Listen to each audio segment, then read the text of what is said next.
एक तरफ एक दार्शनिक है जो कहते हैं गॉड इज डेड, और दूसरी तरफ एक ऐसे गुरु जो कहते हैं मैं कोई भगवान नहीं हूँ, बस एक जागरूक व्यक्ति हूँ, जस्ट अ कॉन्शियस मैन। अगर हम भगवान बुद्ध और फ्रेडरिक नीजा को एक दूसरे से मिलाते हैं तो क्या होता? एक कह रहा है सफरिंग से मुक्ति पाओ, और यहीं पर दूसरा कह रहा है कि सफरिंग को गले लगा लो। तो आज हम दोनों को एक इंटेलेक्चुअल बैटल में डालेंगे और देखेंगे कि जीत किसकी होती है। अब जीत चाहे किसी की भी हो, हमारा काम है उनके दर्शन से, उनकी फिलॉसफी से कुछ ना कुछ सीखना। शुरुआत करते हैं सफरिंग से। एक कहता है स्केप और दूसरा कहता है कि एम्ब्रेस करो। अब सफरिंग एक प्रोमिनेंट एग्जिस्टेंस है सफरिंग की इस दुनिया में, ये बात दोनों मानते हैं। पर इसका हल क्या है? अगर भगवान बुद्ध होते तो बुद्ध का कहना ये होता कि दुनिया दुख से भरी है और इसका कारण है हमारी इच्छाएं, हमारे डिजायर्स। अगर हम इन्हें छोड़ दें तो हम दुख से मुक्ति पा सकते हैं। इजी पीजी सॉल्यूशन है इनका। भैया अपनी इच्छाएं त्याग दो, दुख वुख तो खैर उसके साथ ही चले जाएंगे। लेकिन नहीं, पर उसके उलट फ्रेडरिक नीजा का कहना है कि दुख से भागना नहीं चाहिए, उसे एक्सेप्ट करना चाहिए। जो लोग स्ट्रगल से डरते हैं वो कभी भी एक ग्रेटनेस को, एक अपने पीक को अचीव नहीं कर सकते हैं। देखा जाए तो भगवान बुद्ध का कहना कि सुख तभी मिलेगा जब हम अपनी इच्छाएं छोड़ देंगे, और नीजा का कहना कि इच्छाएं ही इंसान को आगे बढ़ाती हैं। तो आप सोचिए, क्या सुकून के लिए इच्छाएं छोड़ना जरूरी है? इच्छाएं छोड़ना जरूरी है, या स्ट्रगल से लड़ना ही असली जीत है? अब आते हैं द सेल्फ, आत्म, मैं, द सोल। एक कहता है कि ये इल्यूजन है, दूसरा कहता है ये पावर है। अब बात है खुद के पहचान की, self realization. I think Buddha की इसमें मास्टरी थी पर खैर, बुद्ध का कहना यहाँ यह होता कि जो हम सोच जो हम या आप सोचते हैं कि हम हैं, वो बस एक इल्यूजन है। आत्मा का कोई परमानेंट स्वरूप नहीं है सॉरी।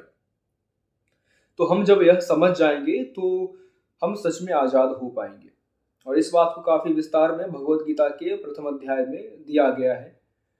अब नीजा का यह कहना है कि मैं एक इल्यूजन कैसे हो सकता हूँ?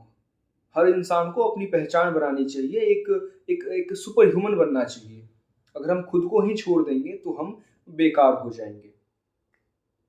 अब एक तरफ है सेल्फ डिजोल्यूशन, जो भगवान बुद्ध कह रहे हैं, वो कह रहे हैं कि अपनी पहचान का चक्कर ही छोड़ो भैया। और दूसरी तरफ है सेल्फ क्रिएशन, जो कहता है कि खुद को एक मास्टरपीस बनाओ, एक सुपरमैन बनाओ, एक सुपर ह्यूमन बनाओ। अब आप किसकी तरफ है आप डिसाइड करें अब आती है बात गॉड और मॉर्टैलिटी पे। काफी कंट्रोवर्शियल डिबेट है ये, भगवान और नीति शास्त्र। अब बुद्ध का कहना है कि मुक्ति के लिए किसी भगवान की जरूरत नहीं, किसी देवता की आवश्यकता नहीं है। अच्छा जीवन जीने के लिए दया और समझदारी का होना आवश्यक है, kindness and wisdom. I don't know मैंने इसे इंग्लिश में क्यों ट्रांसलेट किया है। यहीं पर नीजा का कहना है कि तुम्हारी ये मोर्टैलिटी एक इल्यूजन है।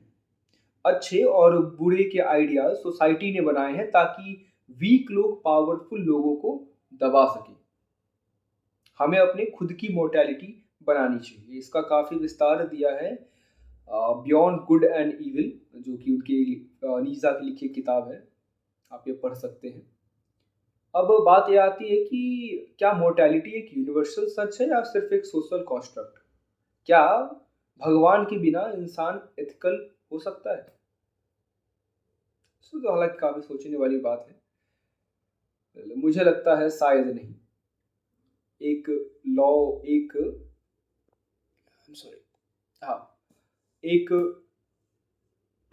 हायर पावर का एग्जिस्ट करना, एटलीस्ट इंटरप्रिटेशन में एग्जिस्ट करना काफी आवश्यक है।